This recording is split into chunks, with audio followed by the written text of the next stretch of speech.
Should Christopher Cubby Taylor stop running the 400 meters and run only the 100 meters and 200 meters? Welcome back to the channel, people. Welcome back to the channel. If this is your first time here, thank you for making it Peter Lloyd World. Now go ahead, please hit that subscribe button so we can continue to grow. When you do that, go ahead and hit the notification bell so you know when the next video drops. We drop a video at least once a day here on Peter Lloyd World. Also, if you enjoy the content, please hit that like button. And finally, leave your thoughts after this sports analysis where we take a look at and we break down the races. So, when you're ready, yep, good to go. As Christopher Cubby Taylor, as you just saw there, enjoys his time off. Let's discuss whether or not a concern that many of you here at Peter Lloyd World has raised should be an option. Many of you have said repeatedly that he is too short, too small, etc. Or the competition in the 400 meters is just way too tough and he should switch back to running the 100 and 200 meters. And yes, when he was at Calabar High School, he was renowned as a sprinter. The flat 4, the 200 meters, and the 100 meters. In fact, 4 years ago, who can forget him beating Sean Merrick, the bronze medalist from the World Championships, at the National Stadium over the 200 meters. It was glorious. The set position. Set on their way now, and it's a clean start. Merritt will try to run hard for the first part of this event. Christopher Taylor, the schoolboy starlet on the outside, comes off the curb. Pretty good transition. Jomadwana straightens up nicely as well. Christopher Taylor running a stout race. Merritt is trying to come on. Jomadwana on the inside. Christopher Taylor! Oh, that's a big performance. 20.49, the unofficial time.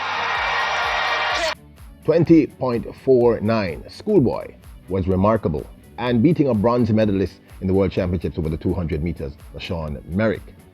And remember, of course, before the Kingston College's Buwaje Nkrumah at this year's World Under-20 Championships held in Cali, Colombia, shattered Johan Blake's 100-meter schoolboy record. It was this young man, yes, it was Christopher Taylor, who equaled Johan Blake's record a few years ago.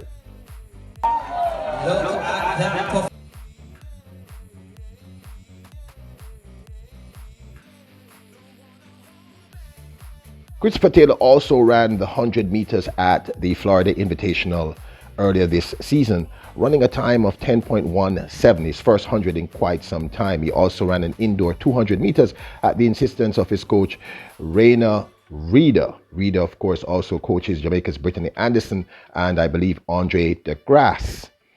Now, why is it that Christopher Taylor is concentrating clearly on running the 400 meters? He recently became the NACAT 400 meter champion.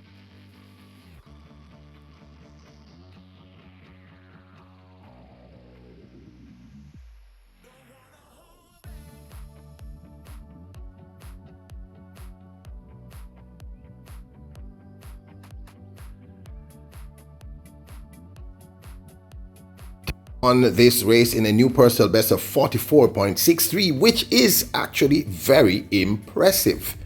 Why is Christopher Taylor concentrating on the 400 meters almost exclusively? Last year at the Olympic Games, he, I believe, ran 5th or 6th. Well, I know he made the top 10.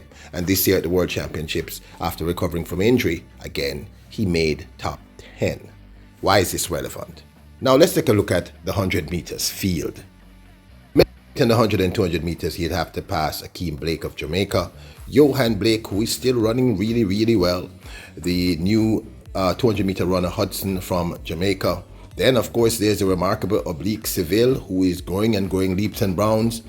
Trayvon Bromell, who he's raced at least on two occasions. Fred Curley, Marvin Bracey, Omilayu from Africa, from Kenya. Look, at this point, people, look, this of course is my 2 cents. At this point, the 100 meters and 200 meters are stacked. Noah Lyles, I mean, I can keep going down the list. When I say stacked, I'm talking about stacked. You know, we have people here in Jamaica running some crazy 9.9, 9.85, and we're only able to get fourth place in the World Championships with only one of those three athletes being able to get to the finals.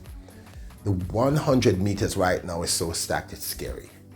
And with his best 100 meter time being, of course, 10.17, he would have to just concentrate on the 100 and 200 meters for at least, I'd say, a year to 18 months for him to get back into any kind of condition.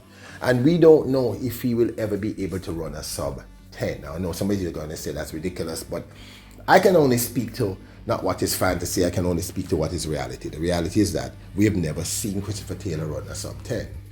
And I'm going to say it again, the 100 and 200 meters are stacked with some insanely talented athletes.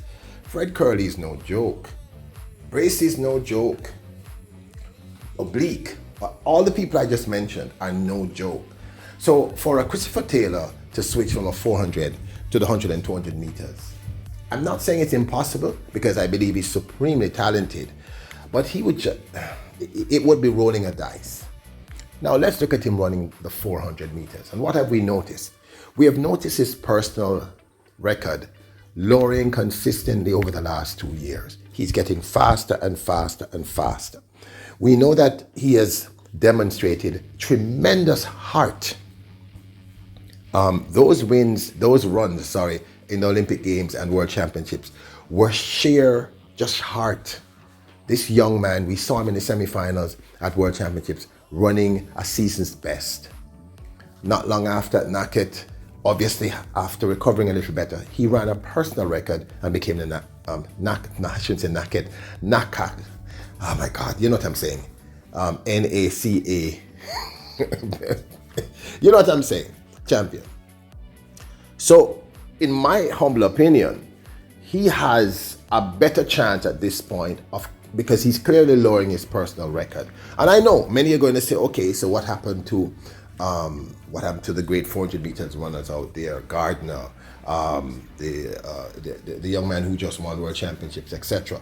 And I'm not saying that the 400 meters are not extremely competitive, but what I'm saying is his name is in the conversation in the last 2 years. He is a top 7 400 meter athlete as we speak. He's now in the top 7. His times are improving consistently, and he shows the heart and tenacity to do so.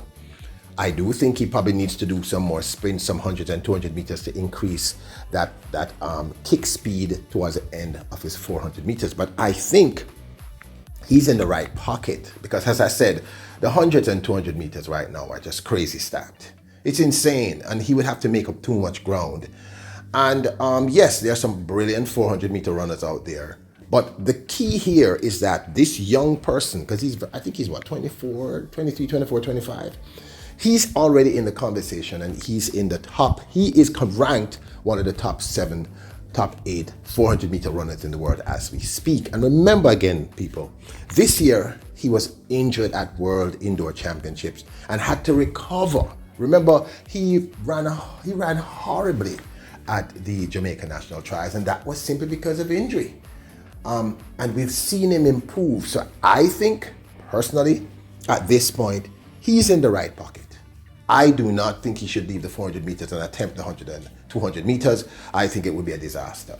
And if not, it would take him maybe a year or two for him to be able to bring his time down, because for him to have any hope in the 100, he would need to be running something close to a 9.85. I'm going to be honest. And in the 200 meters, for him to have any chance in terms of world athletics, he'd have to be running a 19.6 something. These are crazy times.